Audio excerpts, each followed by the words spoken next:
हीरे की खान। अफ्रीका महाद्वीप में हीरों की कई खानों की खोज हो चुकी थी, जहां से बहुत हीरे प्राप्त हुए थे।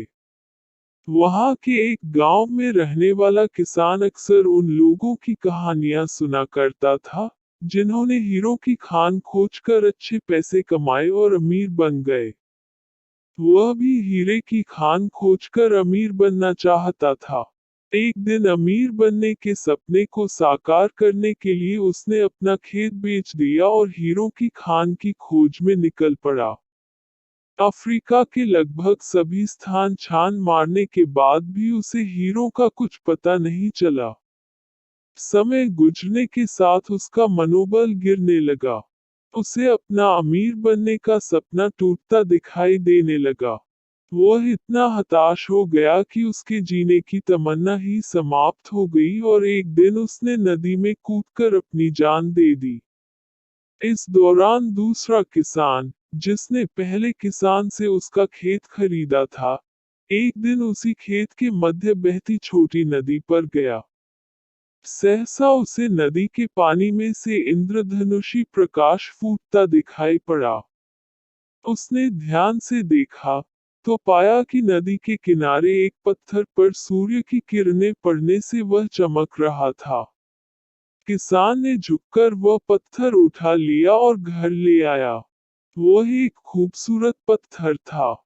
उसने सोचा कि यह सजावट के काम आएगा और उसने उसे घर पर ही सजा लिया। कई दिनों तक वह पत्थर उसके घर पर सजा रहा। एक दिन उसके घर उसका एक मित्र आया। उसने जब वह पत्थर देखा, तो हैरान रह गया।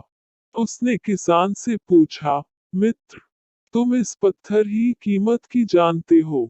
किसान ने जवाब दिया, नहीं, मेरे ख्याल से ये हीरा है। शायद अब तक खोजे गए हीरों में सबसे बड़ा हीरा। मित्र बोला। किसान के लिए इस बात पर यकीन करना मुश्किल था। उसने अपने मित्र को बताया कि उसे यह पत्थर अपने खेत की नदी के किनारे मिला है। वहां ऐसे और भी पत्थर हो सकते हैं।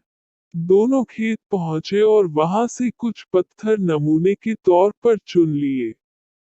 फिर उन्हें जांच के लिए भेज दिया। जब जांच रिपोर्ट आई, तो किसान के मित्र की बात सच निकली। वे पत्थर हीरे ही थे। उस खेत में हीरों का भंडार था। वह उस समय तक खोजी गई सबसे कीमती हीरे की खदान थी। उसका खदान का नाम किम्बले डायमंड माइंस है। दूसरा किसान उस खदान की वजह से मालामाल हो गया। पहला किसान अफ्रीका में दर दर भटका और अंत में जान दे दी, जबकि हीरे की खान उसके अपने खेत में उसके कदमों तले थी। मित्रों, इस कहानी से हमें यह शिक्षा मिलती है। इस कहानी में हीरे पहले किसान के कदमों तले ही थे, लेकिन वह उन्हें पहचान नहीं पाया और उनकी खोज में भटकता रहा।